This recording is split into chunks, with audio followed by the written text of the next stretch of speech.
ಈಗಾಗಲೇ ನಮ್ಮ ಈ ಒಂದು ತಂಡದ ಮುಖಂಡರಾದಂತಹ ಶ್ರೀ ಅರವಿಂದ್ ಲಿಂಬಾವಳಿ ಅವರು ವಿವರವಾಗಿ ಅನ್ನುವಂಥದ್ದು ಇವತ್ತು ನೀವು ಎಲ್ಲ ಕೇಳಿದಿರಿ, ರೈತರ ಅವ್ರ ಬಾಯಿಂದಲೇ ಕೇಳಿದಿರಿ. ಯಾವ ರೀತಿ ವಕ್ಫ್ ಯಾವ ಆಧಾರಗಳೇ ಇಲ್ಲ ಅವ್ರಿಗೆ, ಏನ್ ಡಾಕ್ಯುಮೆಂಟ್ಸ್ ಇದೆ, ಇದು ವಕಫ್ ಆಗ್ಲಿಕ್ಕೆ ಏನು ಇದರಲ್ಲಿ ಏನಾದ್ರೂ ಮಜಾರ್ ಇದೆಯಾ, ಕಬ್ರಸ್ತಾನ್ ಇದೆಯಾ, ಯಾವ್ದಾರು ಮಸೀದ್ ಇದೆಯಾ, ಅಥವಾ ಯಾವ ನಿಜಾಮ ಅವ ಬರೆದು ಕೊಟ್ಟಿದ್ ಏನಾದ್ರ ತಾಮ್ರ ತಗಡ, ಕಬ್ಬಿಣ ತಗಡ, ಅದು ಯಾವ್ದು ತೊಗಲಿನ ತಗಡ ಯಾವ್ದಾರ ಐತೇನ್ರಿ? ಏನೂ ಇಲ್ಲ. ಅಂದ್ರೆ ಉದ್ದೇಶಪೂರ್ವಕವಾಗಿ ರೈತರ ಜಮೀನನ್ನ ಕಬಳಿಸುವಂತ ವ್ಯವಸ್ಥಿತವಾಗಿ ಈ ಒಂದು ವಕಫ್ ಬೋರ್ಡ್ ಏನಿದೆ, ವಕಫ್ ಟ್ರಿಬ್ಯುನಲ್ ಏನಿದೆ, ನಮ್ಮ ಬೇಡಿಕೆ ಇರುವುದೇ ವಕಫ್ ಟ್ರಿಬ್ಯುನಲ್ ರದ್ದಾಗಬೇಕು.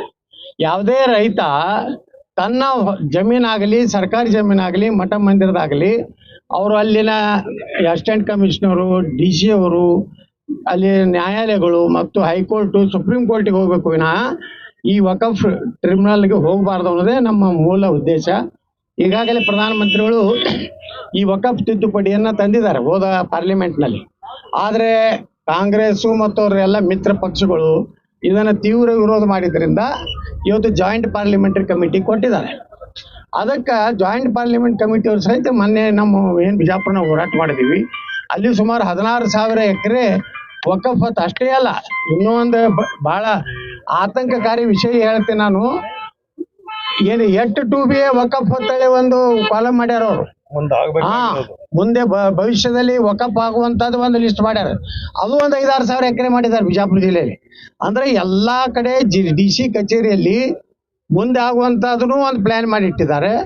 ಈ ಜಮೀರ್ ಅಹಮದ್ ಖಾನ್ ಏನು ರಾಜ್ಯ ಪ್ರವಾಸ ವಕಫ್ ಅದಾಲತ್ ಮಾಡಿ ಏನು ಪ್ರಾರಂಭ ಮಾಡಿದಾಗ DC ಅವರಿಗೆ, AC ಅವರಿಗೆ, ತಹಸೀಲ್ದಾರ್ಗೆ ಧಮಕಿ ಕೊಟ್ಟು ನನಗೆ ನೇರವಾಗಿ ಮುಖ್ಯಮಂತ್ರಿ ಸಿದ್ದರಾಮಯ್ಯನವರೇ ಆದೇಶ ಮಾಡಿದ್ದಾರೆ, ವಕಫ್ ಆಸ್ತಿ ಒಂದ್ ಇಂಚನು ನಾವು ಬಿಡುದಿಲ್ಲ, ಅದು ಭಾರತ ಸರ್ಕಾರದ ಆಸ್ತಿ ಅಲ್ಲ, ಯಾರಪ್ಪನ ಆಸ್ತಿ. ಹಂಗಾದ್ರೆ ಯಾವುದೇ ಉತ್ತರ ತೆಗೆದ್ರು ಕರ್ನಾಟಕ ಸರ್ಕಾರ ಅಂತ ಇರ್ತದೆ, ಸರ್ಕಾರ ಮೊದಲ ಮಾಲೀಕ, ಅಲ್ಲಿಂದ ನಾವು ರೈತರ ಹತ್ರ ಇರ್ತದೆ.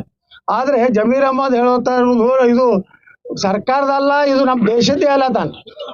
ಅಂದಮೇಲೆ ಇದು ಬಹಳ ಗಂಭೀರ ಪರಿಸ್ಥಿತಿ ನಿರ್ಮಾಣ ಆದ್ಮೇಲೆ ನಮ್ಮ ಜಾಯಿಂಟ್ ಪಾರ್ಲಿಮೆಂಟರಿ ಕಮಿಟಿ ಚೇರ್ಮನ್ ನಮ್ಗೆ ಹೇಳಿದ್ರು, ನೀವು ಅಷ್ಟೇ ಬಿಜಾಪುರದ ಅಷ್ಟೇ ಅಲ್ಲ, ಇಡೀ ಕರ್ನಾಟಕದಲ್ಲಿ ಒಂದು ತಂಡ ಆಗಿ ಅಡ್ಡಾಡಿ ಯಾವ ರೀತಿ ಬಿಜಾಪುರದಲ್ಲಿ ವ್ಯವಸ್ಥಿತವಾಗಿ ಪ್ರತಿಯೊಬ್ಬ ರೈತರನ್ನ ನೀವು ಉತ್ತಾರತೆ ಮಾಡಿ ಸರ್ಕಾರದ ಒಂದು ಜಮೀನು ಆಗಲಿ, ನಮ್ಮಲ್ಲಿ ಪೊಲೀಸ್ ಹೆಡ್ ಕ್ವಾರ್ಟರ್ ವಕಫ್ ಮಾಡಿದ್ದಾರೆ.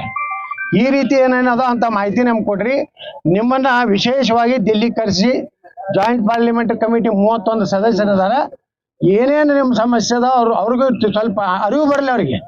ಕಾಂಗ್ರೆಸ್ನವ್ರಿಗೆ ಏನು ಲಾಲು ಪ್ರಸಾದ್ ಯಾದವ್ ಪಾರ್ಟಿಗೆ, ಮಮತಾ ಬ್ಯಾನರ್ಜಿ ಪಾರ್ಟಿಗೆ, ಸಮಾಜವಾದಿ ಪಾರ್ಟಿಗೆ ಅರ್ಥ ಆಗಲಿ ವಕಫ್ ಎಷ್ಟು ಒಂದು ಖತರ್ನಾಕ್ ಒಂದು ಕಾನೂನು ಇದೆ ಅನ್ನೋಂಥದ್ದು.